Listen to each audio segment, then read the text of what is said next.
11 सितंबर 2001 एक आम मंगलवार की सुबह थी। लेकिन अगले 2 घंटों में जो होने वाला था उसने सिर्फ अमेरिका को नहीं, पूरी दुनिया को हिलाकर रख दिया था। नमस्कार दोस्तों, मैं राज स्वागत करता हूं आपका इस वीडियो में। आज हम इस 9 मिनट की वीडियो में उस घटना को समझने की कोशिश करेंगे जिसने न्यूयॉर्क की चमकदार सुबह को इतिहास के सबसे काले पन्नों में तब्दील कर दिया। इस भयानक घटना की शुरुआत होती है 11 सितंबर 2001 से। सुबह के ठीक 7:59 हुए थे। बोस्टन के लोगन एयरपोर्ट से अमेरिकन एयरलाइंस की फ्लाइट 11 ने उड़ान भरी। इस बड़े से बोइंग 767 प्लेन में 81 पैसेंजर सवार थे जो लॉस एंजलिस जा रहे थे। सब कुछ ठीक ठाक चल रहा था।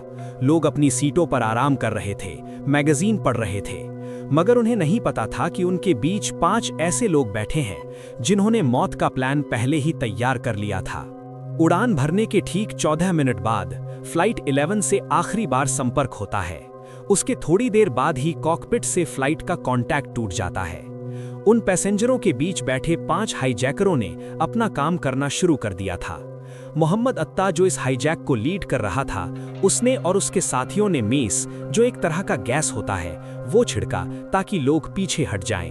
आतंकवादियों ने अब इस फ्लाइट पर पूरी तरह से कब्जा कर लिया था और इस फ्लाइट का रास्ता बदलकर न्यूयॉर्क की तरफ मोड़ दिया। हाईजैकर प्लेन को नीचे ले जा रहे थे। ठीक 8:46 पर यह फ्लाइट नॉर्थ टावर के ऊपर वाले हिस्से से लगभग 790 किलोमीटर प्रति घंटे की रफ्तार से जा टकराती है। एक भयानक धमाका होता है और देखते ही देखते इस टावर में भयानक आग लग जाती है। टावर के अंदर हजारों लोग थे जो वहीं फंस जाते हैं। इस समय तक लोगों को लग रहा था कि ये एक बुरा हादसा है। लोग सोच रहे थे कि शायद पायलट से कोई गलती हुई होगी या प्लेन का कंट्रोल बिगड़ गया होगा। मगर दोस्तों, ये तो बस अभी शुरुआत थी। उन्हें नहीं पता था कि ठीक उसी वक्त एक दूसरा प्लेन, यूनाइटेड एयरलाइंस की फ्लाइट 175, मौत बनकर न्यूयॉर्क की तरफ बढ़ रहा था। फ्लाइट 11 के टकराने के ठीक 9 मिनट पहले, यानी 8:37 AM पर कंट्रोलर्स को एहसास हुआ कि फ्लाइट 175 में भी कुछ गड़बड़ी है। इस प्लेन में 56 मुसाफिर और 9 क्रू मेंबर्स थे। आतंकवादियों ने यहां भी वही दरिंदगी दिखाई, क्रूज को चाकू मारा और कॉकपिट पर कब्जा कर लिया। लेकिन इस बार एक बड़ा फर्क था। पैसेंजर्स को पता चल गया था कि बाहर क्या हो रहा है। इस समय पीटर हैंसन नाम के एक मुसाफिर ने अपने पिता को फोन करके बताया कि आतंकवादियों ने प्लेन को कंट्रोल में ले लिया है और लोग घबराए हुए हैं। न्यूयॉर्क की न्यूज चैनल्स नॉर्थ टावर की आग दिखा रहे थे। तभी अचानक कैमरे में एक दूसरा प्लेन नजर आता है।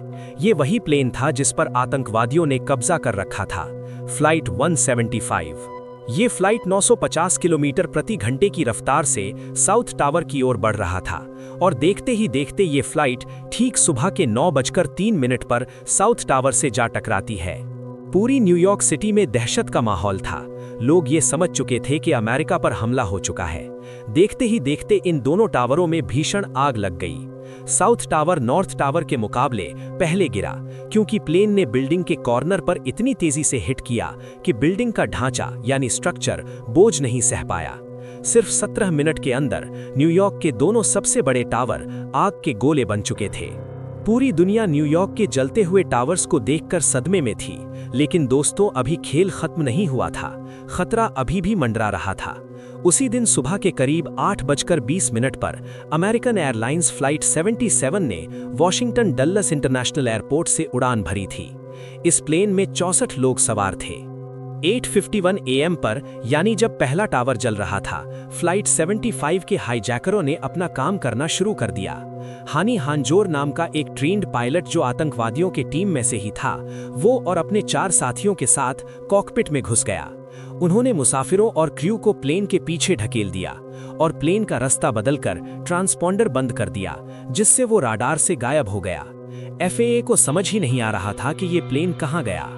ठीक 9:34 AM पर फ्लाइट 77 वॉशिंगटन DC के बहुत करीब थी। 9:37 AM पर यह फ्लाइट 850 किलोमीटर प्रति घंटे की रफ्तार से पेंटागन के वेस्टर्न वॉल से जा टकराई। धमाका इतना जोरदार था कि बिल्डिंग का एक हिस्सा पूरी तरह से ढेर हो गया। इस हमले में प्लेन के सभी 64 लोग और पेंटागन में काम कर रहे 125 लोग मारे गए। दुनिया दंग थी। पहले न्यूयॉर्क की इकोनॉमी पर हमला और अब अमेरिका की मिलिट्री पावर पर हमला। पूरे अमेरिका में ग्राउंड स्टॉप ऑर्डर दे दिया गया। यानी उस समय जो भी फ्लाइट उड़ रही थी उनको ये ऑर्डर दिया गया कि जो जिस जगह पर उड़ रहा है वो अपना पास वाले प्लेटफॉर्म पर टेक ऑफ कर ले। अब हर तरफ अफरा तफरी थी। व्हाइट हाउस को खाली कराया जा रहा था। वाइस प्रेसिडेंट को बंकर में ले जाया गया। सबके दिमाग में एक ही सवाल था कि क्या अभी और भी प्लेन्स हैं? और अफसोस, उनका डर सही था। एक आखिरी प्लेन अभी भी हवा में था, फ्लाइट 93। इस प्लेन को सैन फ्रांसिस्को जाना था। इसका शेड्यूल थोड़ा लेट था और शायद इसी देरी ने इस प्लेन के मुसाफिरों को वो सच बताने का मौका दिया जो बाकी प्लेन्स को नहीं मिला। हाईजैकरों ने फ्लाइट 93 के कॉकपिट पर कब्जा कर लिया। दहशतगर्दों ने प्लेन का रास्ता मोड़ दिया। उनका निशाना वॉशिंगटन डीसी था, शायद यूएस कैपिटल बिल्डिंग या व्हाइट हाउस। लेकिन इस बार एक गलती हो गई। प्लेन लेट होने की वजह से पैसेंजर्स ने अपने एयरफोन से घर वालों को कॉल किया और उन्हें पता चला कि न्यूयॉर्क में क्या हुआ है। उन्हें समझ आ गया कि वो किसी एयरपोर्ट पर वापस नहीं जा रहे, वो एक उड़ते हुए बॉम्ब का हिस्सा हैं। इस समय पैसेंजर्स ने थोड़ी बहादुरी दिखाई और कॉकपिट का दरवाजा तोड़ना चाहा।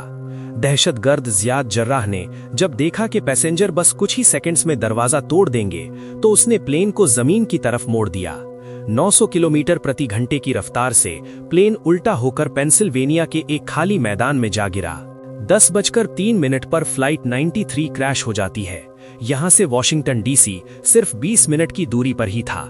इस घटना में सभी पैसेंजर तो मारा जाता है, लेकिन उनकी बहादुरी के चलते एक और बड़ा हादसा होने से टल जाता है। सिर्फ 102 मिनट के अंदर 4 प्लेन्स ने दुनिया का नक्शा बदल दिया। इस आतंकवादी घटना में लगभग 2977 मारा जाता है।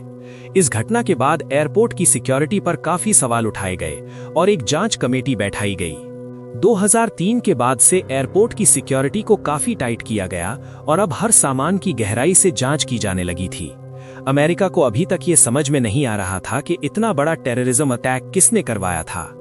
करीब 2 साल बाद जांच में खुलासा हुआ कि इस अटैक के पीछे ओसामा बिन लादेन था, जो अल कायदा का लीडर था।